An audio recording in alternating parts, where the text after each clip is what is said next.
Hello from London, I'm Riz Khan. We look at the tensions mounting on the Turkish-Iraqi border as Ankara masses its troops and threatens to attack the Kurdistan Workers' Party.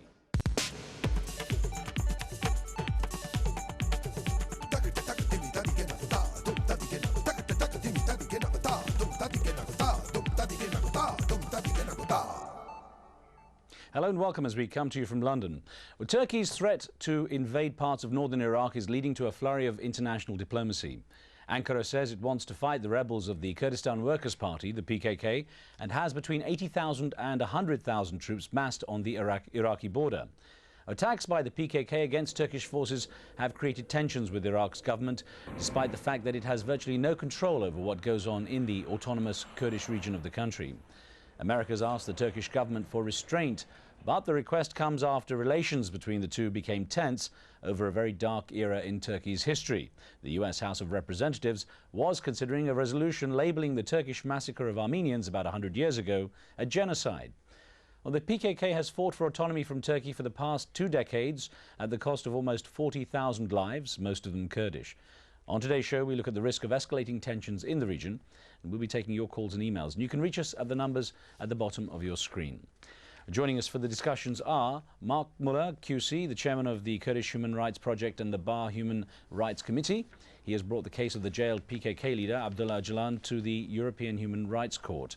Mr. Muller is in Edinburgh, in Scotland. With me here in London is Dr. Gul Berna Ojan, who's a political risk analyst at the London School of Economics and a frequent commentator on Turkish affairs. Glad to have you both here. Pleasure. Dr. Ojan, if I could start with you and ask, at this stage, from what you know, what is the chance that Turkey will make the move across the border into Iraq? I think we have to see the meeting between Bush and Erdogan next week to have a clear picture about Turkey's plans. In my view is that Turkey will not get involved in a large-scale military invasion of northern Iraq, but Turkey probably is interested in creating a buffer zone, a security zone in southern borders of Turkey. Well, considering, Dr. Ojan, considering how the terrain is very inhospitable, it's a mountainous terrain, considering it's a guerrilla-type attack that Turkey's facing, how effective could Turkish troops be across the border anyway? I don't believe that they will be effective because Turkey has been carrying out various military operations rather limited way during the past decade and a half, and they have not been effective in terms of eradicating the PKK bases from these mountains. We have to remember the fact that PKK is not only on the mountains. PKK has also a political wing well represented in northern Iraq, to a certain extent in Turkey as well as in Europe.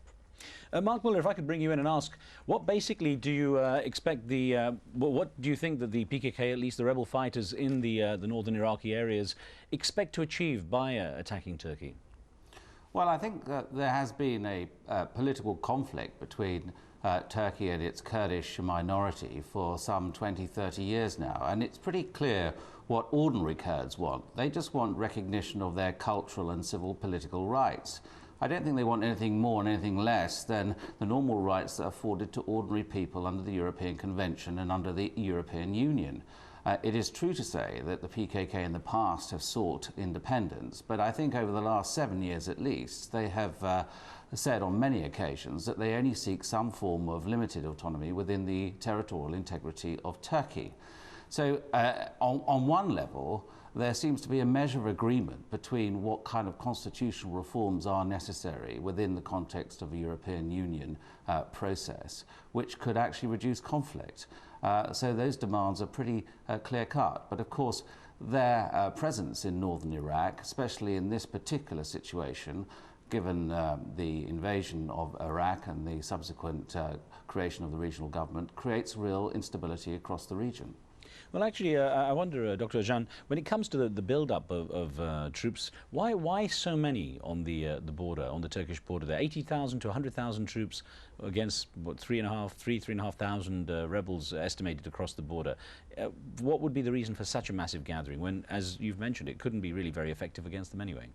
As you know, during recent months, we witnessed an escalation of terror attacks by the PKK, not only on army positions, but also on civilians. In traditional form, the PKK has been attacking civilians indiscriminately. That created enormous public anger, and Turkish nationalism is on the rise. That tension probably increased the gap between the military and the government. On the one hand, we can claim that this is just a simple show of force in order to basically make sure that the parties involved, the Northern Iraqi Kurdish Authority, as well as the government in Baghdad and the US, understand Turkey's fears and concerns.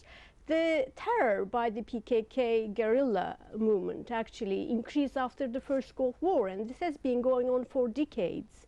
And enough is enough. Public mood right now in Turkey is actually fed up with the terror attacks by the PKK, so they want to see a concrete solution, an end to this problem.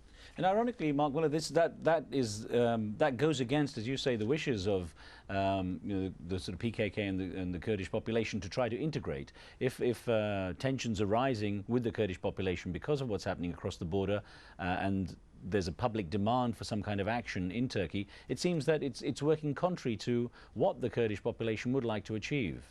Well, I think we have to place this in context. So in my view, the AKP government has been very, very successful over the last few years, not simply in relation to the Turkish economy, but also in relation to its reform program. Now, it's not enough for Kurds, and it's often not enough for human rights organizations, but nevertheless, there have been some spectacular moves forward. We've seen over the last 2 or 3 years the Turkish military becoming increasingly worried about the AKP and its rise to power. And we saw over the dispute over the election of the president, a military that was intent on pushing Erdogan towards some sort of military incursion in northern Iraq, principally in order to weaken him politically.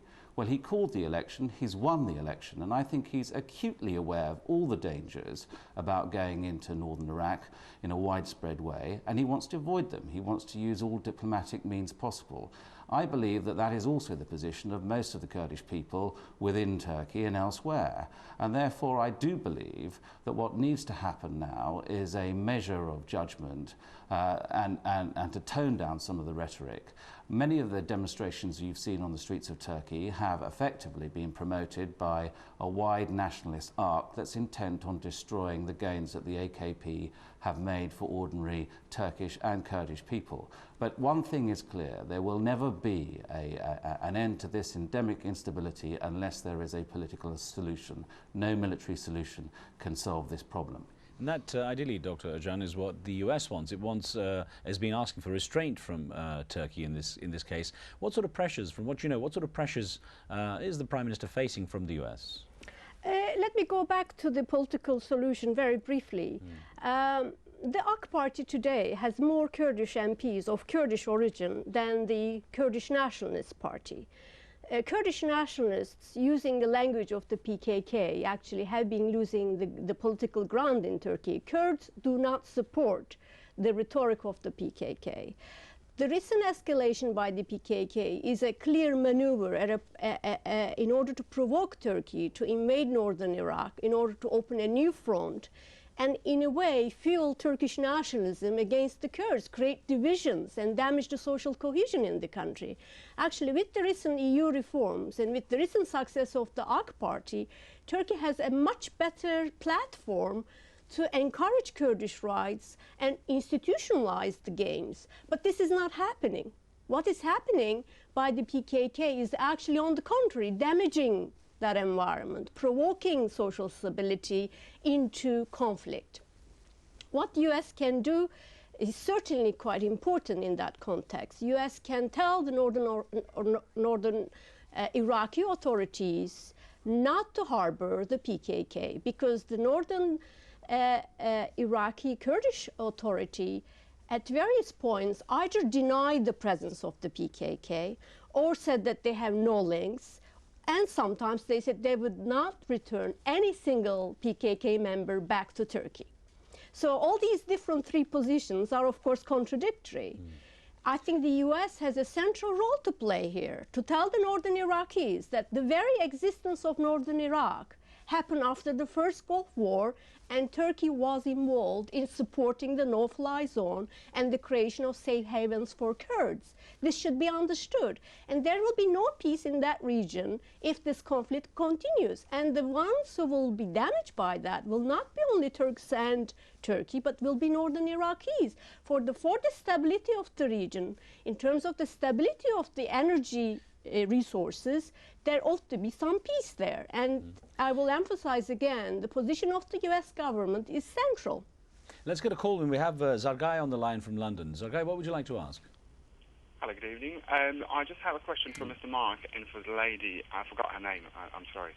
It's a good idea if the four countries that split Kurdistan into four pieces, that is Iran, Syria, Iraq and Turkey, to give these people their autonomy in their country.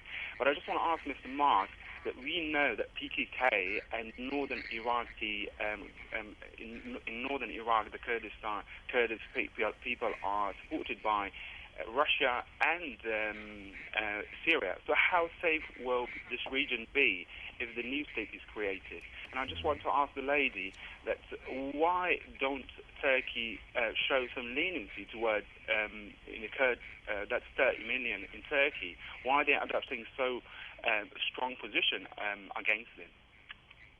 Okay, first then Mark Muller first. Well, if I've heard you properly, I think people should realize that this whole issue about a military incursion is not simply related to the presence of the PKK in northern Iraq. As the Prime Minister of Turkey recognized publicly, for what one guerrilla exists in northern Iraq, there's many more in Turkey. So this issue is not going to be solved by any military incursion. But there are grave worries on the part of the Turkish government and indeed the Iranian government and the Syrian government about the success of the regional government in northern Iraq. There are further worries about the up-and-coming referendum in Kirkuk. And so, in my view, this is not simply a matter about the PKK. It's about wider geopolitical considerations. And the Turkish military and also the Turkish government are using the issue of the PKK and military incursions into Iraq to try and generate enough political clout and diplomatic clout on other issues in the region. But I think it's a dangerous game. I saw in 1995 what happened when there was a widespread military incursion. I did a case of Isa in which 7 innocent Iraqi shepherds got slaughtered and humiliated, and I know that that region will be watching very carefully, and many ordinary villagers, Kurdish and otherwise, will be holding their breath tonight to see what happens. I think the other speaker is absolutely right. The US has a fundamental role to play in ensuring stability, but in my view, that's what they need to do, is press the diplomatic buttons and make sure that there isn't an adventure into northern Iraq like there was in 1995. It doesn't serve any purpose, and it doesn't promote any of the goals that Turkey says it wants to achieve. Dr. Ajan, the second part of the question, which was for you, was about the view towards Kurdish people within Turkey itself. I strongly believe that Turkey should have good relations with northern Iraqi authorities, and both sides will win tremendously by economic, diplomatic, and political cooperation. Turkey has a lot to offer to the region, and northern Iraqis deserve to live in peace and stability. Absolutely. And I think there are many people in Turkey who would support that. But with terror, no. You can't achieve economic and diplomatic stability with the PKK terror. Recently, 50 people died in Turkey. They all come from different parts of the country. Imagine the funerals across the country, which is creating tremendous public outrage, and that cannot be maintained. It cannot be sustained that way. I want to put a question that came by email to you, please, Dr. Ajan. This is from London, and Charles Christofini wrote in saying, and this touches on also what our caller asked. Charles wrote in saying, I feel that an autonomous state should be formed to unite all Kurds from Iran, Iraq, Syria and Turkey. After all, the world supported the struggle of the Croatians and the Bosnians to separate from the Serbians. Surely the Kurds are entitled to hold their own destiny in their own hands. What is your view on the idea of carving up these areas and creating that state? Well, I think they are really real estate agents. Turks and Kurds have been living in the same geography for 1,000 years. I have many Kurdish relatives myself. I come from Eastern Turkey. I have more in common with Kurds than the Western Turks. Therefore, I don't believe in separation and purification. I think Turkey is a big country, and any Kurd can live anywhere and do anything. I also strongly oppose to this stereotype notion that Kurds are backward and suppressed people. That's not the case. Turkey has, among its elite, Kurds well represented in every aspect of life. Why should we put ourselves into shoeboxes while superstates and unions are emerging? We are moving to a totally different age. Yes, autonomy in the sense that ethnic expressions, but why should we carve geographies in order to create purified and simple entities here and there? And why other people think that they have a right to make that judgment on behalf of others? Let's see if we can squeeze in two calls back to back. One is from Kamal in Istanbul. A quick question or a comment, please, Kamal. Yeah, basically, just wanted to say that you know, the PKK have been attacking Istanbul for several years now, and politics hasn't resolved any of this. So Turkey has the right to go in and defend itself. I mean, at the end of the day, America attacked Iraq imminently, you know, from a 2001 attack. You know, so we have the right to defend ourselves. All right, come on, let me get the caller in from... we have a caller from Iraq as well. Just a quick comment from our caller in Iraq, please. Yeah, hi. If you're there. I just was please. wondering about if what's going on in Turkey right now is only bringing back the old Ottoman Empire willingness to control everyone, just like they're occupying the Kurdistan in Turkey. I think this is only a mere competition between the nationalists and the Islamics in Turkey. Okay, thank you very much for your comment there. Well, we're running out of time here, but I want to say, Mark Muller, thank you very much for joining us there from Edinburgh, Scotland. I hope we get a chance to continue this debate. Obviously, we'll watch what's going on and follow events and may have a chance to follow up on that as well. Dr. Ojan, thank you very much also for being with us. Thank you. Well, there we run out of time. I thank you for being with us.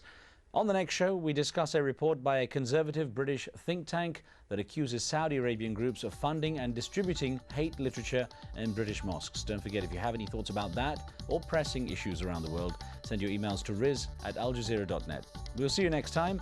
Street Talk is coming up next.